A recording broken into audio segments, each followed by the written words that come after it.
www.offthecorner.net. You're watching the Fact Project, and FACT, of course, is an acronym that stands for Fundamental African-Centered Thought. The goal here on the Fact Project is to convey some facts and some information to members of our community. We have joining us today for the second time this month, our good brother, educator, author, activist, and creator of Harlem Liberation School, Brother Ajay Tyemba. Peace, Brother Ajay. Thank you for joining us this morning, brother. Peace and black power, my brother. Always a pleasure to be here. Yes, sir. Yes, sir. And so, how is everything at Harlem Liberation School before we get into the subject? Everything is good, man. We're actually expanding it. We're going to bring it back, hopefully soon, to a brick and mortar situation. Okay. Like it started, and we're going to expand it to get into some advocacy and some activism. Nice. Okay, so you have to keep me posted on that, because I would like to definitely come down there and be involved up close. Definitely. So, definitely keep me posted. And what are some of the activities apart from just teaching? Is there any other activities that you're gonna have?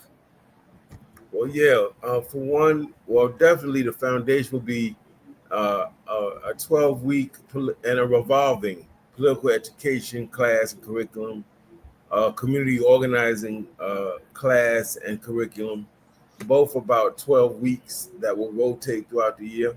Okay. As well as actually forming some committees and getting involved in some grassroots activism as well. Okay. So today's topic is titled, "Is F.B.A. an Internet Hoax?" We have Brother Kwabena joining us all the way from Indiana. Peace, Brother Kwabena. Thank you for joining us today, brother. Oh, man, good to be with you two strong brothers this morning. Yeah, appreciate it. So yeah, we're going to the topic, brother. Is F.B.A. an internet hoax? Now, Brother Ajay, we'll start with you. What do you know about F.B.A., Foundational Black Americans? What do you understand about that movement? Oh boy, there's a lot to this one. Well, I know that they that it is a designation, but it's also an organization that kind of comes out of the American descendants of slaves. Apparently, the leaders, there was some division or some conflict, and certain people broke off and started their own thing called F.B.A., Foundational Black Americans. And I know that they tend to identify themselves in a way that, at least in my humble opinion, is quite narrow. So Black identity becomes simply those who can trace a lineage to being descendants of our enslaved ancestors, and that so that's the core of what I know about it. And I have other things to say, but I think I'll stop there for now.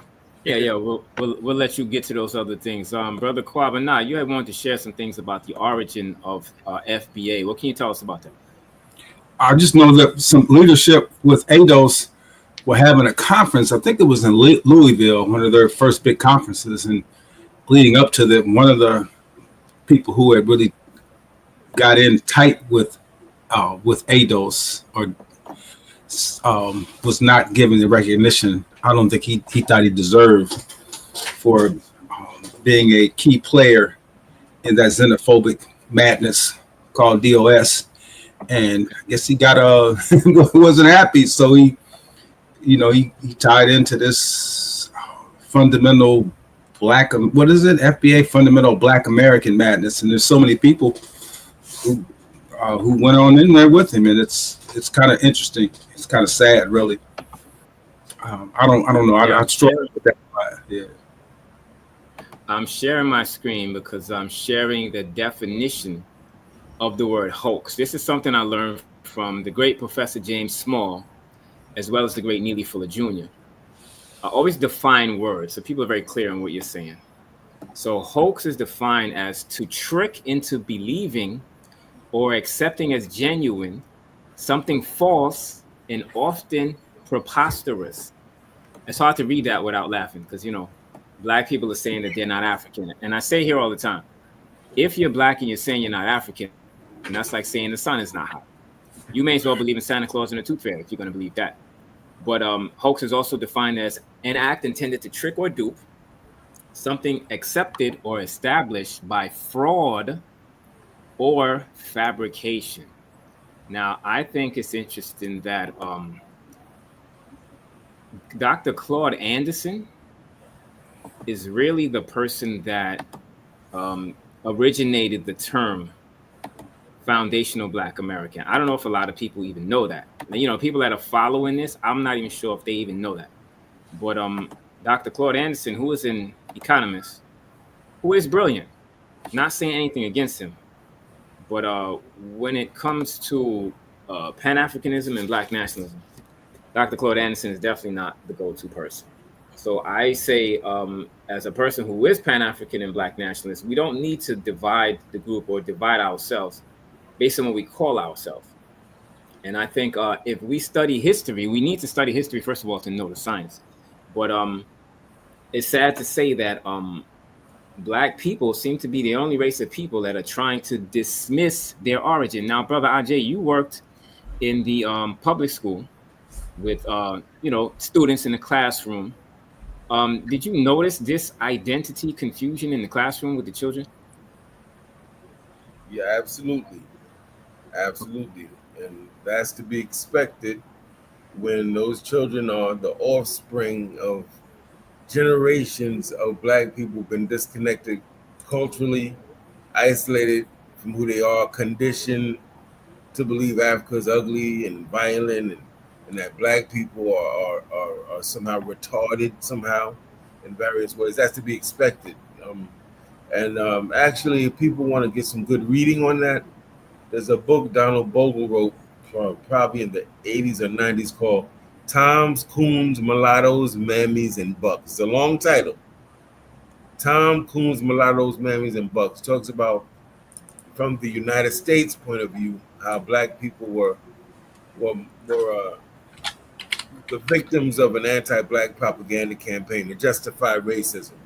And then, of course, that happened in the African context. If people want to know more about that, Chancellor Williams and Destruction of Black Civilization breaks down how European colonial powers very deliberately maligned Africa and made the world, and particularly our people, to think that we couldn't do anything for ourselves. We were bumbling idiots. We were hyper-violent, hypersexual. And the list goes on and on. Didn't contribute anything to humanity. So, yeah, it would make sense that the descendant, by the time I'm a teacher in 1997 in New York City, that those students who are Black would be completely oblivious to who they are and where they come from. Okay, Brother Kwabena, same question. You work with young people from time to time. Do you notice this identity confusion among the children?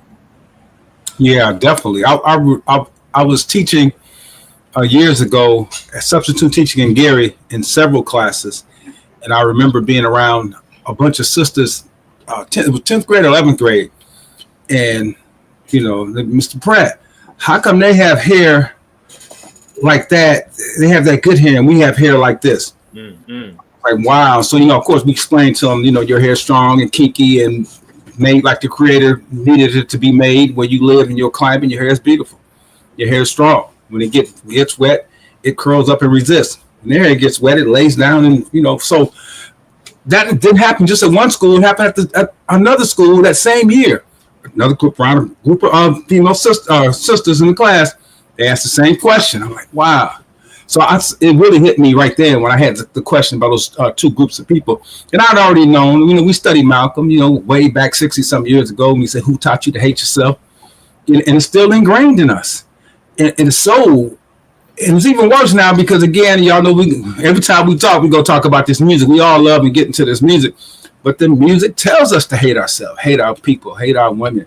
Hey, it's like, and this is the same thing. So I understand why a lot of us are confused in this matter. Now, leadership in this F.B.A. piece is something I don't understand, because when you produce a documentary that everybody loves and you got people like Dr. Smalls and Dr. Ranoka Rashidi in it, I mean, like, they're Pan-Africanists. So that's really not, he should know better. They should know better. Now these, the layman on the street or whatever, the lumpen proletarian, we should know better too. But you've been with the masters. You've been with these cats. Exactly. So somebody said recently that black people seem to be the only race of people that think that their identity expires. Like somebody could send you a link in an email and it times out, like you got to use it before it times out. Mm-hmm. Black people are the only race of people that think that their identity times out, and over time they have to become something else. So I even heard one of the F.B.A. or ADOS people say, well, how long do you have to be in America before you start identifying as American and you're no longer African? Now, yeah, it's hard to say that without laughing. Chinese people could be in America for 20 generations. The end of 20 generations, they're still Chinese. East Indian people could come here and be here for 10 generations. At the end of 10 generations, they still East Indian. In fact, I knew a East Indian. Well, he was from Trinidad. Somebody I work with at the job, and we had these conversations, and he told me that his family had been in Trinidad for at least 3 or 4 generations. So I asked him, "Do you identify as Trinidadian or East Indian?" He said East Indian. His family had been in Trinidad for all that time. So it's my opinion to say that a lot of the identity confusion and what people are calling themselves stems from the information that they're getting. So your consciousness is impacted by the information that you take in. And so I think that this is the reason why black people might think that their identity times out or expires. Now, Brother Ajay, do you agree with that? Do you think the information, like the Brother Kwab and I mentioned, the music, the media, the public school, religious institutions that show you white God and white Jesus, are those things impacting our consciousness and making us not want to be African and try to disconnect from an African identity? Yes, sir. Going back to what I said, my original comments is that there was a anti-African campaign and propaganda that said that we were savage, hyper-violent, hypersexual. We hadn't produced anything. We couldn't solve our own problems, that type of thing.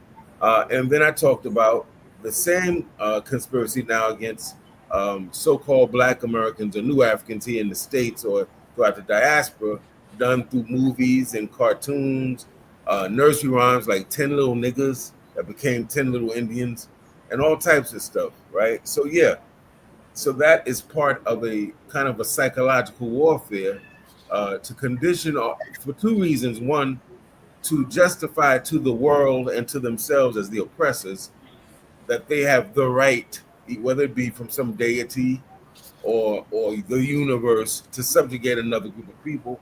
But secondly, and more for our interests, was to condition us to believe that we deserve to be raped, pillaged, and plundered, misrepresented, and mischaracterized. That was our lot in life, and that we had to accept it to prevent us from organizing, strategizing, and resisting against those who are perpetuating that to us. So absolutely, it's come our so-called shame, but it's not just shame. It's a rejection of Africa. It's being ashamed of Africa. It's a denial that we're African. It's escapism.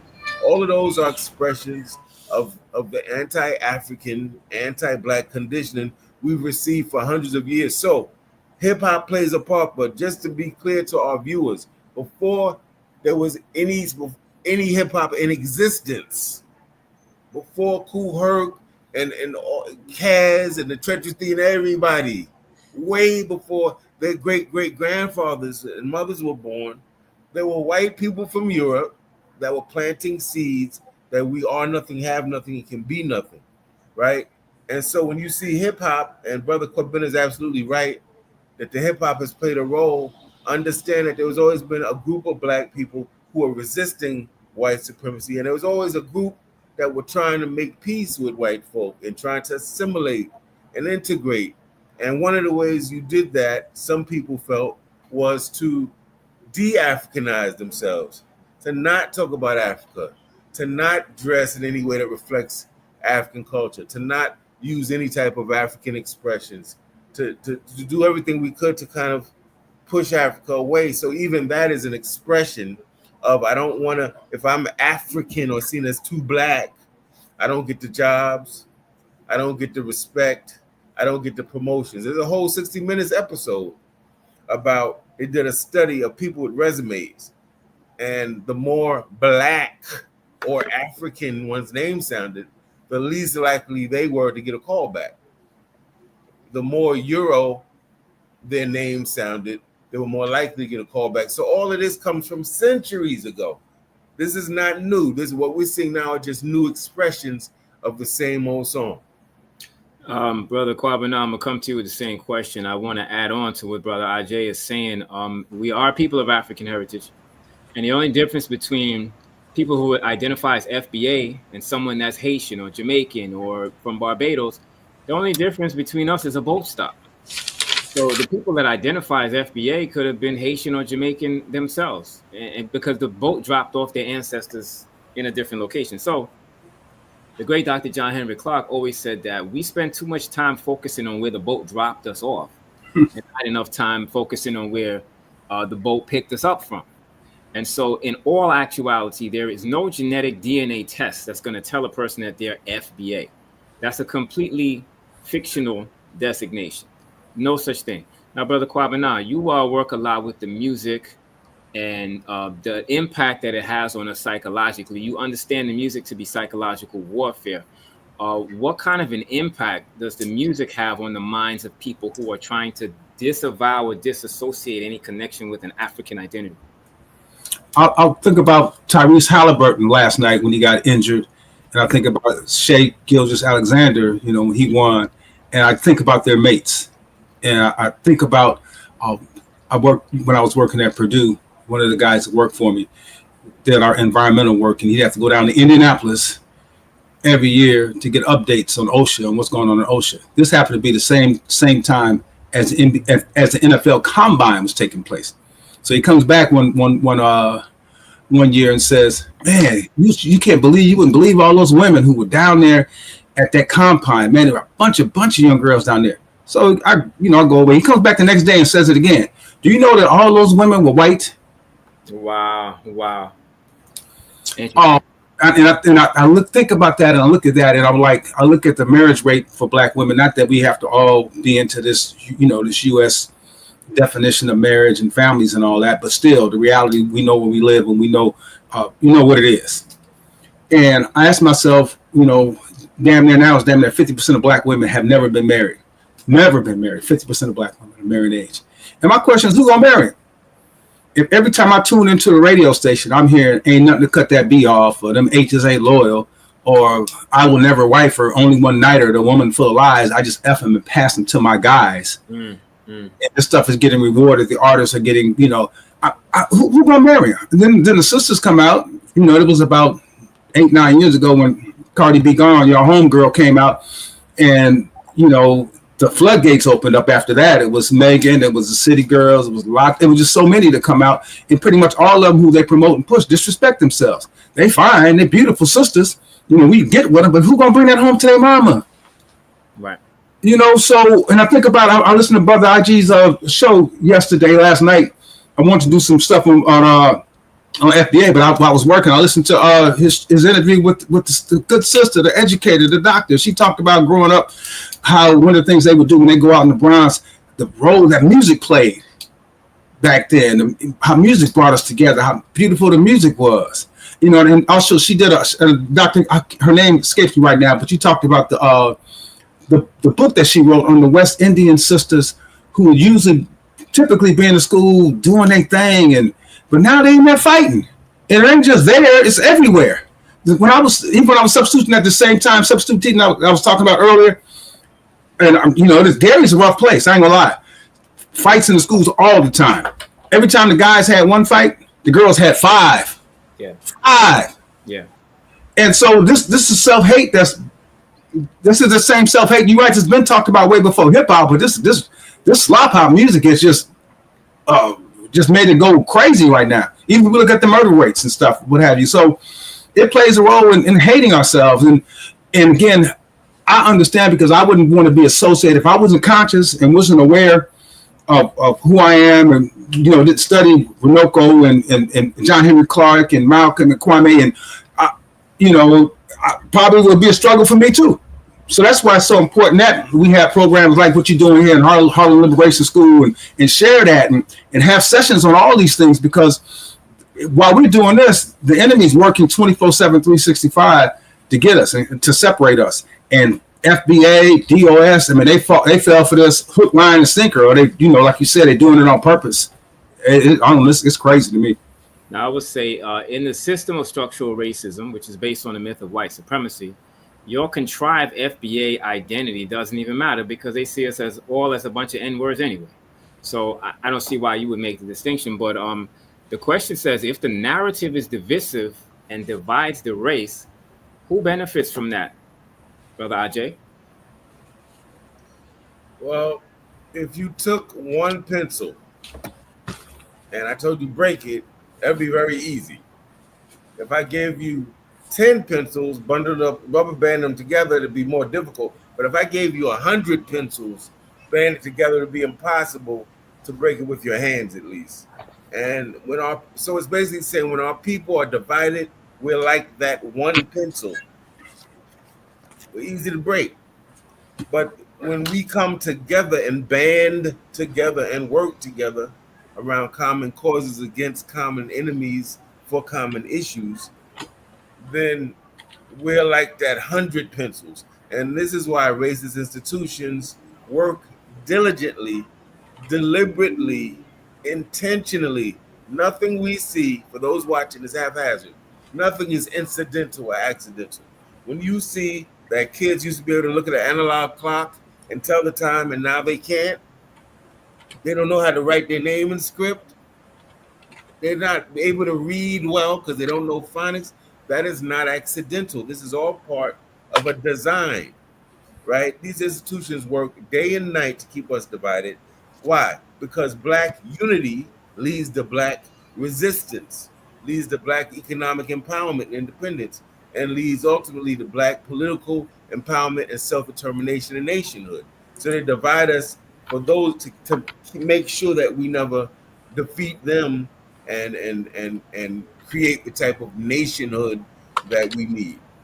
Yeah, and when you see something hit the news, or in some cases even the internet, whatever you're seeing is already processed propaganda.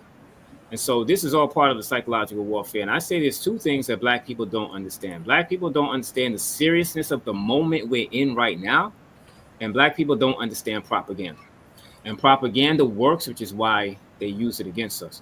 Now, I want to share my screen because I want to come to this video because a lot of people that identify as FBA may not even know that a lot of this FBA rhetoric is actually coming from Dr. Claude Anderson. They took the term FBA and they ran with it. You said something earlier in an answer where you said that you talk about native Blacks. And so that clearly sounds as Native Blacks. There's no such thing as native Blacks. Again, in all of anthropology, you're not finding these terms. These are things that people are making up. Native Blacks is not a thing. you are delineating native Blacks versus someone that comes here from Bermuda or Jamaica or wherever they may they may come from that is Black. That's right. And the purpose of that is what? Because you on the surface, it would be like, hey, everybody here that's Black gets treated a certain way.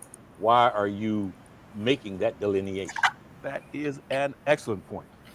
You know why? Because you see, those people coming in from Jamaica or coming in from Africa, they have not been treated like Black folk in this country. Okay, now stop right there. Black people from Jamaica and Africa have not been treated like Black people in this country. Now, Brother Ajay, you're in New York. You remember Brother Amadou Diallo? He came to New York from Africa to try to create a better life for himself. And he was murdered in a racially bigoted police killing. He was from Africa. But Dr. Claude Anderson wants us to believe that other people can come here and they're not treated the way Black people in America are. Listen. That's the first thing. And secondly, historically, they haven't had those historical experiences. They come in here voluntarily. When they come in here, they bring some cultural aspects from Africa. Okay, stop right there. In anthropology is a term called Africanisms. Brother Ajay, you familiar with this? This is where Black people, no matter where we are in the world, we still exemplify some aspect of African culture. So he's saying all these other groups are bringing their culture, and Black people in America, I guess, have no culture. We already bring and exhibit African culture in some way. Listen. They can go back anytime they want. But the Black people in this country have been exceptional people. Nobody's been mistreated, maltreated like them. Nobody's been mistreated like black people. I think black people in the world have been mistreated. Now I'm gonna stop there. I want to keep going with that video, but Brother Kwabena, what are some of your thoughts as you're hearing this? He's saying that black people in America are the most mistreated, and nobody's. What's your reaction to that? I mean, Dr. Claude Anderson has to read. He has to read Capitalism versus Slavery. He has to read the Black Jacobins. Come on, man. Yeah, it's not good. I mean, I thought about Diallo. I'm gonna do Diallo a little earlier when you were talking too about after what happened. I thought about that hard rap song too. That I can't think of the name of it. I listened 41 Shots. I think what may have been the name of it. Okay. That was done. Y'all should check that song out. That they did in response to the that vicious murder of Amadou Diallo. But just confusion, and that's why when Dr. Claude Anderson. All respect due, man, should stick to the economic piece, because I still struggle with some of his talk about the native people of this land and how he disrespects them.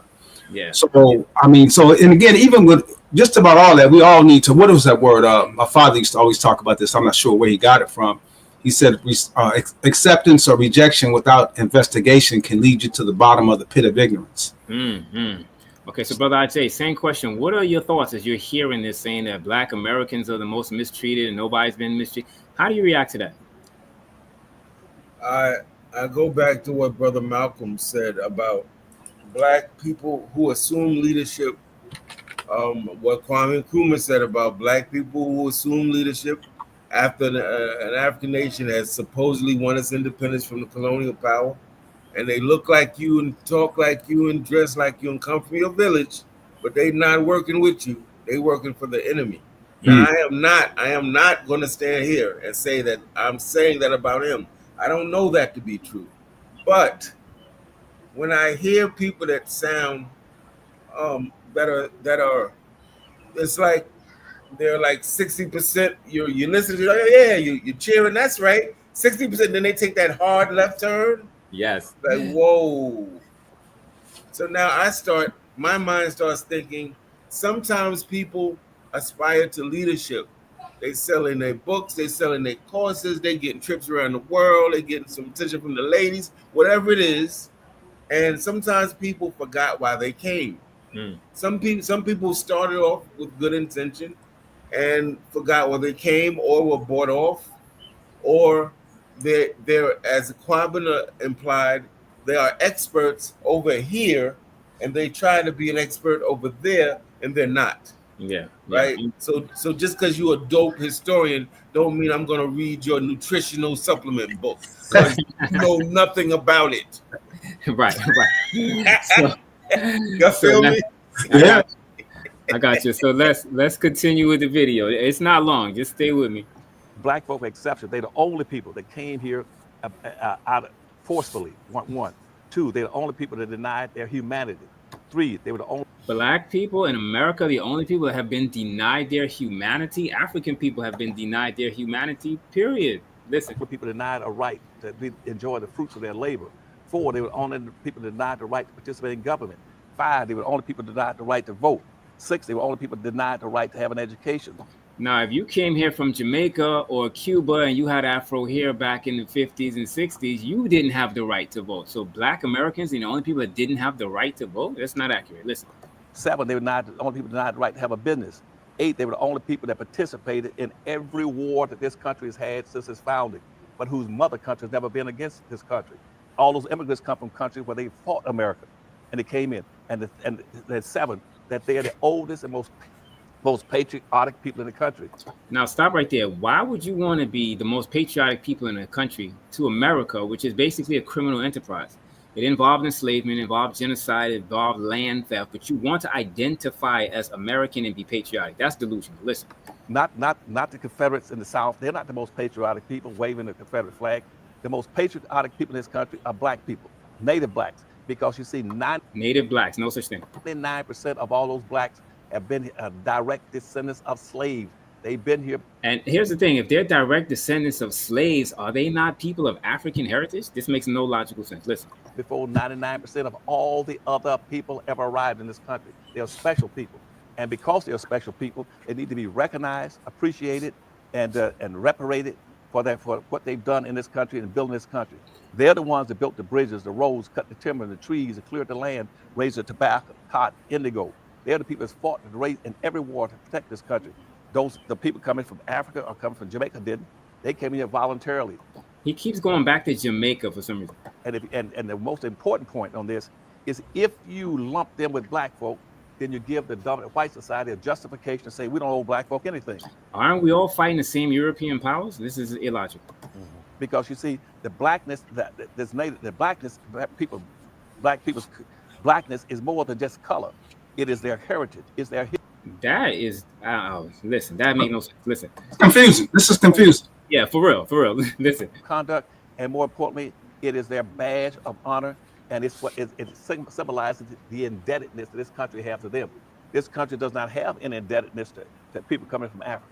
They don't have an indebtedness to people coming in from the Bahamas. If you lump black folk in there, you deprive black folk of the benefit, the debt that's owed them. Don't do that. Now, I'm going to stop it right there. I say if we divide the group, which is what Claude Anderson is proposing, that only benefits the system of structural racism, which is based on the myth of white supremacy. Now, what Claude Anderson just did in answering that question is what's called a Gish Gallop. Again, I like definitions, and I like to be able to show and prove when I talk. I don't just say stuff. I like to give proof. What you call him, brother? Gish Gallop. Gish Gallop. Never heard that one. Okay. That's good. This is why we're here. We're gonna learn. Now, where am I at here?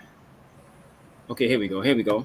So Gish Gallop is a rhetorical technique where someone overwhelms an opponent with a rapid fire of arguments. Notice when Claude Anderson talked, he was all over the place. Rapid fire of arguments, often including specious reasoning. Brother Ajay, you and I talked briefly about logical fallacies. We're going to come to specious reasoning. So a rhetorical technique where someone overwhelms an opponent with a rapid fire of arguments, often including specious reasoning, half-truths, or outright lies, making it difficult for the opponent to effectively respond or refute each point. So, Brother Kwabena, a Gish Gallop is when someone asks you a question, and instead of just answering the question, you go off into so many different directions that it's almost impossible to respond, because where do you begin? Now, I think I did that a little while ago myself. That's fine. That's okay.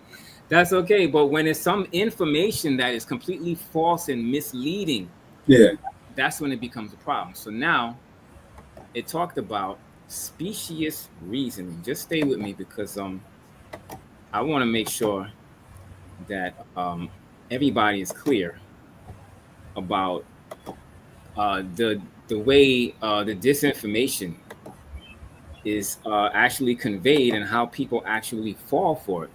Because it may sound good, you know, if you're weak-minded, that was a good rap there. That might have sounded good. Specious is an adjective. Hold on. Here we go. What is specious? Specious is an adjective that describes something that appears to be true or valid, but is actually misleading or deceptive. Appears to be true or valid, but is actually misleading or deceptive. That's what Claude Anderson just did. It is very misleading. It is often used to refer to arguments or claims that seem convincing on the surface, but lack genuine merit or accuracy upon closer inspection. That's it right there. Seem convincing on the surface, but lack genuine merit or accuracy. He said so many things that was inaccurate. It's not even funny. Upon closer inspection. For example, a specious argument might be logically flawed yet superficially appealing, leading one to believe it is correct despite its inherent faults. All right, I'm gonna stop right there. Anybody want to respond to that idea of a Gish Gallop or specious reasoning, which is a lot of what Claude Anderson used in that clip? No, I can if I could real quick, brother. Yeah, there's a brother. Go ahead.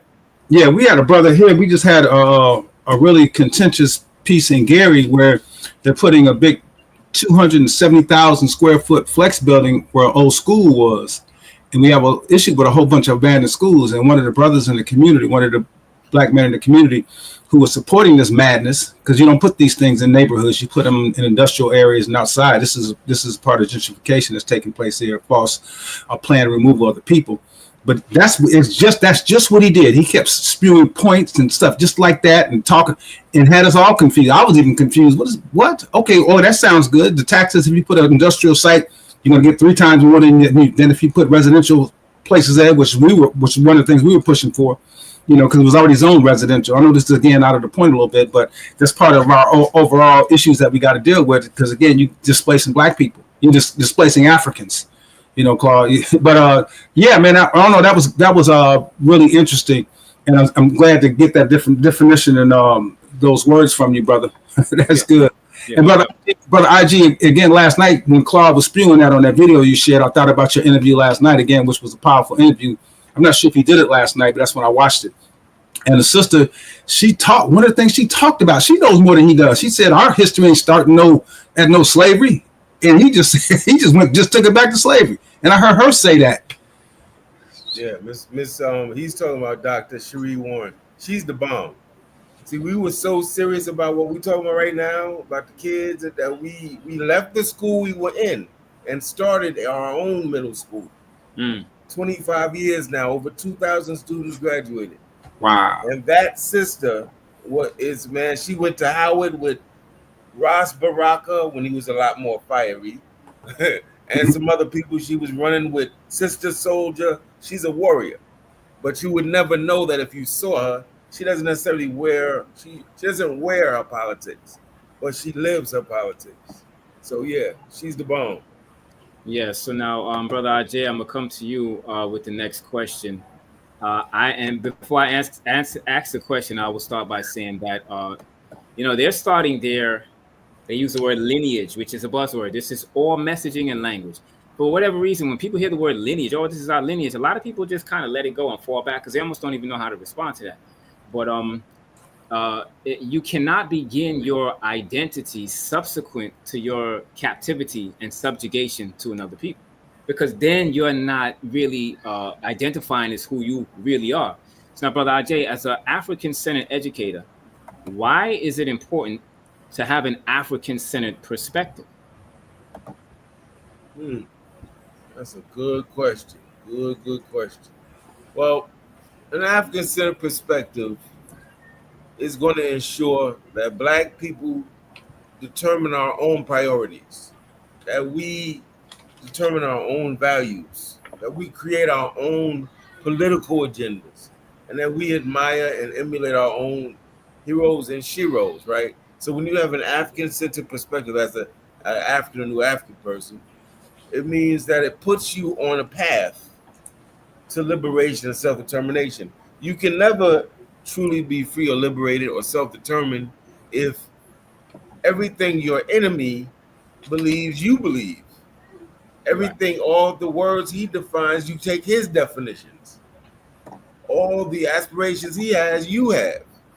And this is why Brother Malcolm ingeniously had it what Maulana Karenga calls an oppositional logic, which means that as an oppressed person, you should always be acting in direct opposition, thinking in direct opposition to your oppressors. When you start sounding like your oppressors, then we have a problem. And when you're African-centered, that should never happen. Yeah, now we come from a different generation that came up in the 80s. And Brother Ajay, I know you were on the front line of this. I feel like a lot of these F.B.A. people don't know the struggle of the 80s and the 90s. So, for example, the attack that Dr. Leonard Jeffries had to go through just to try to bring what they call at the time the curriculum of inclusion into the schools. The mayor of New York City chimed in on that. It got that far, right? And so I feel like a lot of these people who identify as F.B.A., they're going to be a lot younger than you and I. They may not know the history of some of the struggles that you had to have Black studies into the classroom. What can you tell us about some of the challenges you faced in the 80s just trying to have that curriculum of inclusion in the classroom? Yes. Well, as an undergrad at Syracuse, I was the president of the Student African American Society, which is our Black student union. And we were militant and radical. And our constituents said this was the number one issue they wanted to fight, so that's what we did. And we came up with 13 demands that came from our professors, community leaders, and some of the graduate and undergraduate students. And for a whole year, academic year, we fought the battle with articles, petitions, meetings, things like that. And ultimately, we started taking over their buildings. And then we started holding them hostage in the buildings. And then we started disrupting their meetings and disrupting American history classes and stopping traffic in the city. So eventually, after they got really bad press and embarrassment around the nation, they consented to those 13 demands. So that was the first piece. And they also tried to kick us out of school, but that was unsuccessful.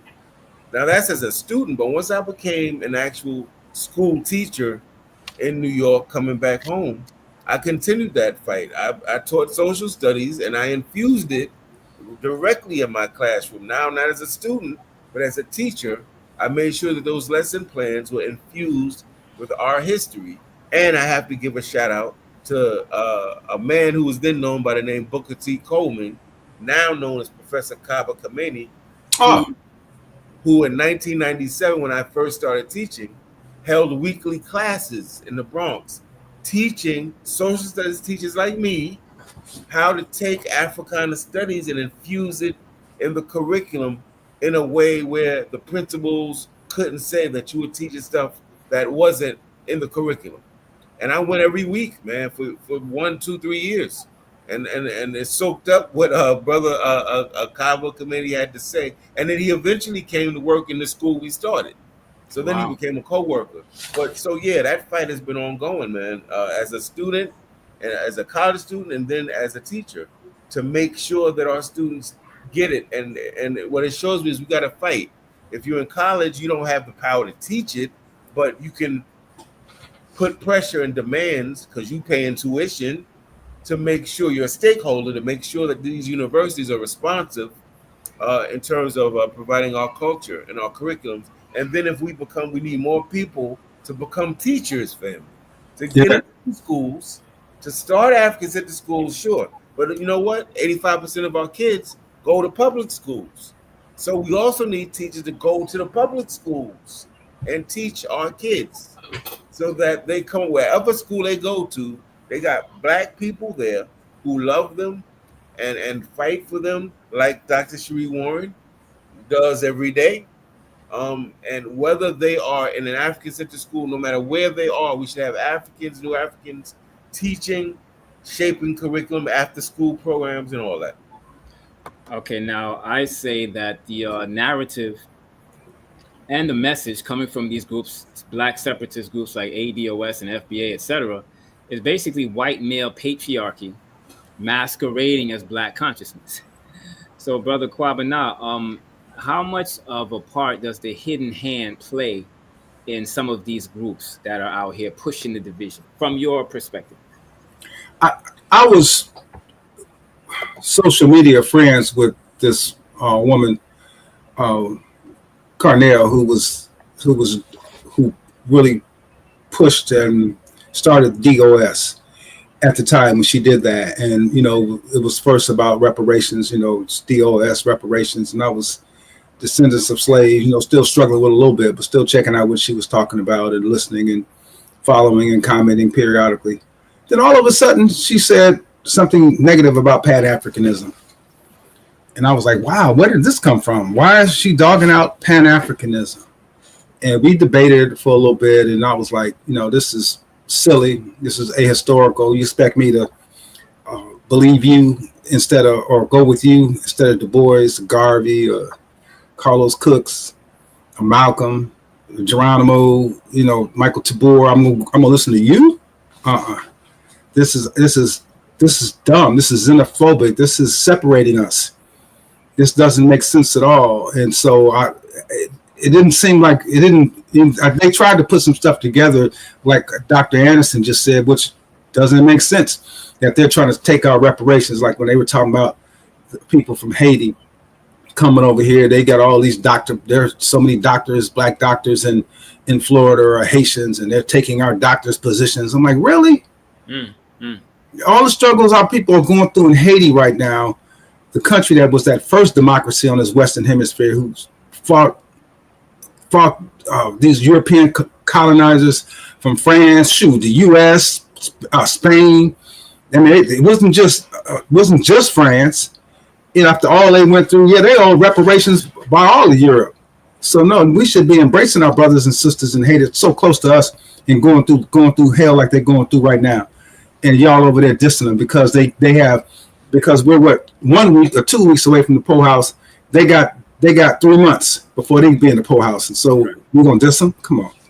Yeah. So now I noticed that ADOS and FBA, they spend a lot of time attacking other black people. You know, when the slave patrol pull up on them, when their real enemy shows up, they don't have that same fervor and that same attitude for their real enemy. Years ago, the great Omawali Malcolm X said that the 1/10 is our enemy. He said many of us don't think so, but time will tell. I think history tells us that the 1/10 is our enemy. So the operative word there is enemy. The great Dr. Frances Cress Welsing, in her book, The ISIS Papers, she said racism is war on black people. So you got two ideas. You got enemy and war. And I say if we don't understand our situation in a system which is based on the myth of white supremacy, within the context of warfare, then we will never be able to transform the condition of the group. The great Neely Fuller Jr. said in his book, The Code, he said, our goal as the number one victims of systemic white supremacy should be to eliminate that system and replace it with a system of justice. If I could circle back to the great Dr. Frances Cress Welsing, she said, if you're not doing your part to fight the system of structural racism, which is based on the myth of white supremacy, you're basically just trying to find a more comfortable seat in it. Now, as long as we're arguing, debating, and bickering with each other, we're taking our eyes off of our real enemy. And who benefits from that, right? So if you're attacking me and trying to debate me, then you don't understand how the system of white supremacy works. Brother Ajay, what are your thoughts on this idea that a lot of these black separatist groups spend more time trying to argue and attack other black people than they spend on their real enemy? Yeah. Well, once again, it's a neo-colonial leader. People often, and let me just to give this nuance, there's no one answer. Some of these people are working with our enemies and our plants and are put in our communities deliberately to cause division and confusion and chaos, right? For some of the reasons we all talked about earlier. Some of these people are well-intentioned and woefully ignorant and woefully politically illiterate and haven't read, as Brother Aquabana kind of broke down, some of the classic foundational literature, right? And one of the things that I think we should really look at is when you go for a job, they want an interview, they want a resume, they want references. They ain't just gonna go by what you say. We want to know, who did you work with in the past? What do they say? What is your work record? Were you late all the time? Were you taking breaks all the time? Or were you conscientious as a worker, right? One of the things we have to do, we should expect the enemy is going to send plants, is going to take people who are well-intentioned and pay to buy them off and co-opt them. We have to make sure that we vet people.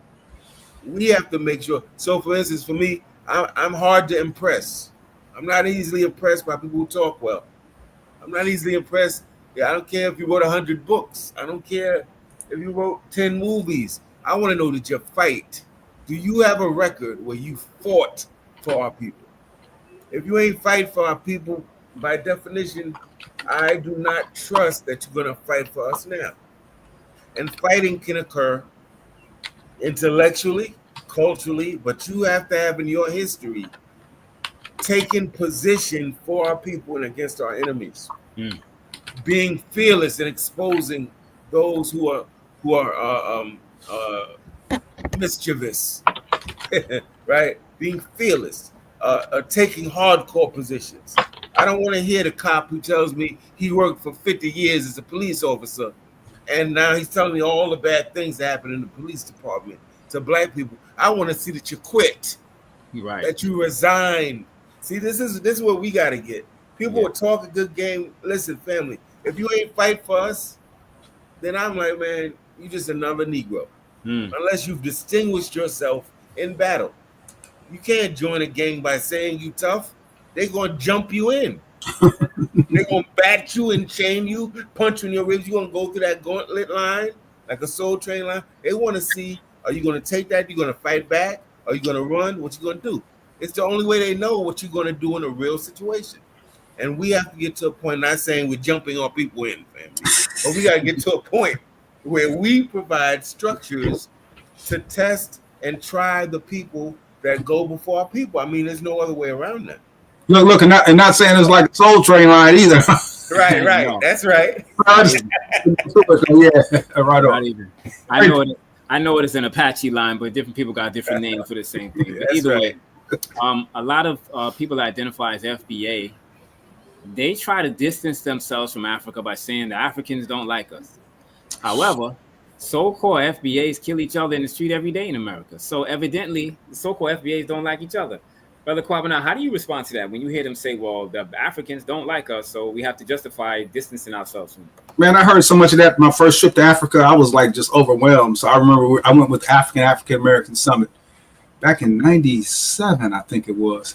But we went to Zania, South Africa. Then we went over to Zimbabwe. And I remember jumping out the car, off the bus, taking us from the airport to where we were staying. And everybody was getting on the bus. And I got on the, I hopped in with the cats that was taking all our luggage and stuff and just rolled with them. I just was so gung ho. And I was interviewing, asking them about that. I said, the word is we always hear that y'all don't like us and how y'all feel about Africans from the U.S. And they were like, oh man, we love y'all. We want y'all to come home. We want to come visit.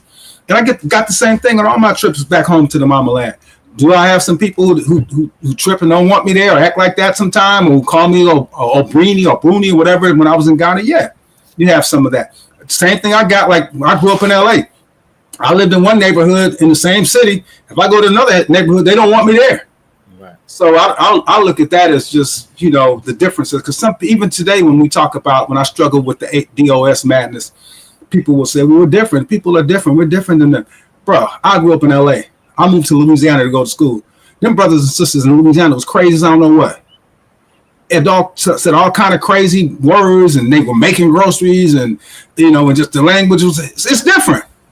But we the same people. When I came up here to the Chicago area, we crazy up here too. I'm sorry, quote unquote. But we different cultures, different areas. But we all shouldn't say different cultures. We're all the same culture, but there's some differences. But we all the same people. And this whole thing about America. I think about Dr. King in the statement when he talked about the wars in America being so ignorant, not ignorant, so arrogant. The whole word about America. Sometimes I get up to F.B.A. and say, okay, if y'all F.B.A. talking about fundamental Black Americans, why y'all dissing our brothers and sisters that's coming from Central America and the American Isles of the Caribbean? All that's America. Canada's in America. Mexico's in America. That's arrogant. This is the United States. So I struggle with that term. That's an arrogant term for everybody in this country that uses that term, America, whether they know it or not. That's arrogance. Yeah. And I say America was named after Amerigo Vespucci, who was an Italian explorer. Why would you want to relate to and identify with that? But either way, I noticed that there are any number of other groups. So, for example, you have Jewish people, you have Hasidic Jews, Orthodox Jews, Ashkenazi Jews, and they don't all agree with each other. But you don't see them on the internet cursing each other out. You have Chinese people. Some Chinese people are Christian. Some Chinese people are Buddhist. Some Chinese people are Taoists. You don't see Chinese people arguing over their differences and cursing each other out on the internet. You have in America, East Indian people. Some East Indian people are Christians. Some are Muslims. Some are Hindus. Some speak Urdu. Some speak Hindi. Some speak Sanskrit or any number of other languages. But you will never see them on the internet cursing each other out, although they do have differences. Brother Ajay, why do you think it's so easy for Black people to just get on the internet and try to curse each other out in front of the world? Why is that so easy for us?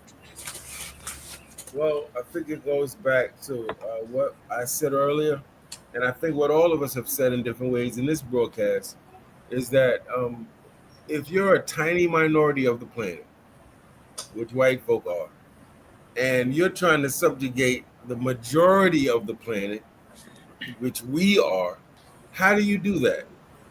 Well, certainly you're going to use guns and artillery. Certainly you're going to miseducate and make sure they deliberately can't read and write, can't compute, can't think and solve problems. But you certainly want to create division, and you want to teach them they are nothing, have nothing, and can be nothing. Because then, as Carter G. Woodson famously wrote, they will not only go out the back door, they will cut a back door to go out of themselves, right? So we're talking now about psychological warfare. It's funny because in the last few days, everybody's talking about, oh, United States bombed Iran, and Iran today bombed Israel. And I'm like, yeah, that's one type of bomb, but there's another type of warfare that we're missing, and that's psychological warfare.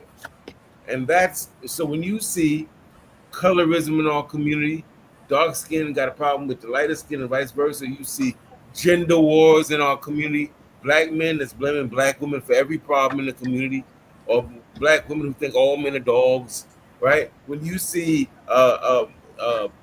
pretentious, shadiddy, classy black people who think that they're somehow intrinsically better than working class black people, or black people who made a few mistakes in their life and got caught up in the prison system. What you are seeing are the expressions and the manifestations of people who have been conditioned to hate themselves, self-loathing. So yeah, people who hate themselves hate the reflection of themselves in the mirror and in their community. And this is why we have such a hard time listening to black authority. You know, we all talk about Malcolm and Garvey and all these people now, but the elders I know who knew some of those people when they were alive say a lot of our people had beef with those people while they were living, because we got a problem. We can hear it from the white man. It's amazing what we believe in white folks. When a brother or sister come and say it, they think they know. They think they better. See, that's that conditioning. Yeah. That's so to me, it all goes back to that. Okay. Now, I'm noticing that a lot of these black separatist groups are being led by fake experts on the internet that have no credibility whatsoever. And some of them say, well, you know, there's no leadership and we don't need leadership. And I say, again, looking at our situation within the context of warfare, an army going into battle with no leadership is going to get cooked by the army that's going into battle with leadership. And so I don't really believe that F.B.A. and all these people are committed to a realistic agenda that's going to transform the condition of black people. And I know that we can do better together.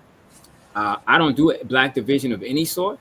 So we must be against black division. In the time that we have left, Brother Kwabena, I guess I'll come to you first. Tell us how people can get more information on Clear the Airways and some of the activism that you're engaged in around some of the boycotts and stuff. How can people follow up and get more information? ClearTheAirwaysProject.org, and it's WAVES. Also, we have a presence on Facebook. Check out what your children are listening to. This whole attack has been going on for so long right now. It's really, and they haven't let up. You know, we give them a homeboy, Kendrick Lamar is like the biggest thing in hip hop right now, selling out big almost filling up big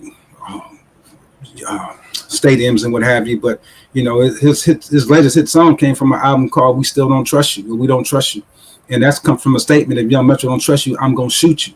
And who's behind him? Who's behind all that? So we really need to look deep into what's going on, and just simply look at the lyrics. I do want to say this real quick about F.B.A. and the ADOS stuff. I always trip out because I go at it with them, bro. I usually don't go at it with too many people, but I go at it with them. Because again, they're separating us. But when they like bring up Malcolm or anybody who's a Pan-Africanist, I'm like, man, y'all need to keep them out your mouth, Garvey, because y'all would diss them. Right. You know, your philosophy says that leave us alone, stay away from us. But if you look at what's happening with Ibrahim Traoré and what's happening in the Sahel and all the beautiful things that are happening in Africa right now in terms of Pan-Africanism and getting the European out of control in our resources, I see a lot of these F.B.A. people, these people like giving that love. I'm like, come on, y'all. So they may be coming around. Yeah, so now I would add on to that by saying when those people who are against black nationalism and Pan-Africanism, when they quote Malcolm X or whomever, again, Brother IJ, we deal in logical fallacies. That's called cherry picking. They want to cherry pick something Malcolm said and then try to use it against you as if Malcolm X didn't come out and say, I'm a black nationalist freedom fighter. Yes. Right. Now, Brother IJ, you have several books, Truth for Our Youth. You have one on leadership. You have Wukusu, which is the latest book. You created Harlem Liberation School. How can people find you online and get more information about the work that you're doing? Thank you for that, brother. Certainly, just type in Harlem Liberation School. You'll come right to it, family. That's the easiest way on the internet. Just type it up in Google. You'll come right to it. Can I say something quickly about FBA? Of course. Okay. One of the problems I have with them, and it's not them, it's what they're doing. Really, I don't know any of them personally, but they are radical integrationists, family. Mm, They're not really pushed. They're very selfish and parochial, and their whole game is they want to get reparations. Well, very good, but before you, there was in Cobra talking that talk, and there was Republic of New Africa talking that talk, and there was Nation of Islam talking that talk. So you ain't invent that. You just inherited it. The difference is those other organizations were fighting for black people mm, around the planet. So mm, we got to make sure that we don't let people use this nationalist talk and Pan African rhetoric, but they're really nothing but radical integrationists. They want to prove to the white man Mm. that we's good, massa. And look all the work we did, massa. Look at how we built the terrain and we chopped the wood and brought the cotton, massa. Give us our money, massa. See, nationalists and Pan Africanists may ask for reparations, but it's from a whole different vantage point. And secondly, we ain't begging for nothing. That's what you owe us. Yes, right. we depend. First of all. Secondly, we're looking at Pan Africanists are not selfish or parochial.